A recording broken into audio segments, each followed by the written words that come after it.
Send help. Sam Ramey, നമ്മുടെ സ്പൈഡർമാൻ്റെ സംവിധായകൻ, അദ്ദേഹത്തിൻ്റെ 2026 ഒരു ഹൊറർ കോമഡി മൂവിയാണ് സെൻഡ് ഹെൽപ്പ്.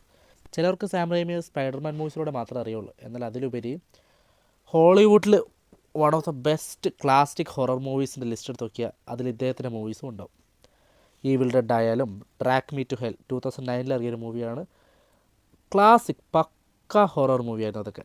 ഏകദേശം ആ ഒരു ടോൺ എന്തൊക്കെയാണ് നമ്മൾ ആ ഈവിൾ ഡെഡിലും പിന്നീട് ഇറങ്ങിയ ഡ്രാഗ് മീ ടു ഹെല്ലിലും അവസാനം ഇറങ്ങിയ ഡോക്ടർ സ്ട്രേഞ്ച് മൾട്ടിവേഴ്സ് ഓഫ് മാഡ്നസ്സിലും കണ്ട ആ ഒരു ഹൊറർ എലിമെൻറ്റ് അത് തന്നെയാണ് ഇതിൽ വന്നിരിക്കുന്നത്.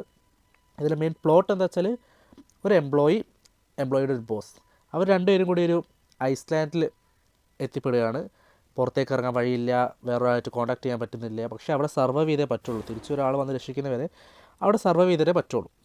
അപ്പം നടക്കുന്ന കാര്യങ്ങൾ അവരുടെ ഇടയിൽ ഇതാരാണ് ശരിക്കും ബോസ് എന്ന് അവർക്ക് തന്നെ ഒരു കോൺഫ്ലിക്റ്റ് ആവും. പിന്നെ അവർക്ക് അതിലിടയിലുണ്ടാകുന്ന പ്രശ്നങ്ങളും കാര്യങ്ങളും അങ്ങനെ കാര്യങ്ങളൊക്കെ മുൻകൂട്ടി ഒരു പക്ക കോമഡി എലമെൻറ്റ്സ് ആയാലും ഇതിൻ്റെ ഹൊറർ എലമെൻറ്റ്സ് ഒക്കെ സത്യം പറഞ്ഞാൽ നമുക്ക് ഭയങ്കര അടിപൊളി സാധനം. നമ്മളെന്താണ് ഒരു സാം റെയ്മിയിൽ നിന്ന് മൂവിയിൽ എക്സ്പെക്ട് ചെയ്യുന്നത് അതൊക്കെ ഉണ്ട്. തീർച്ചയായും കാണുക, മസ്റ്റ് വാച്ച്.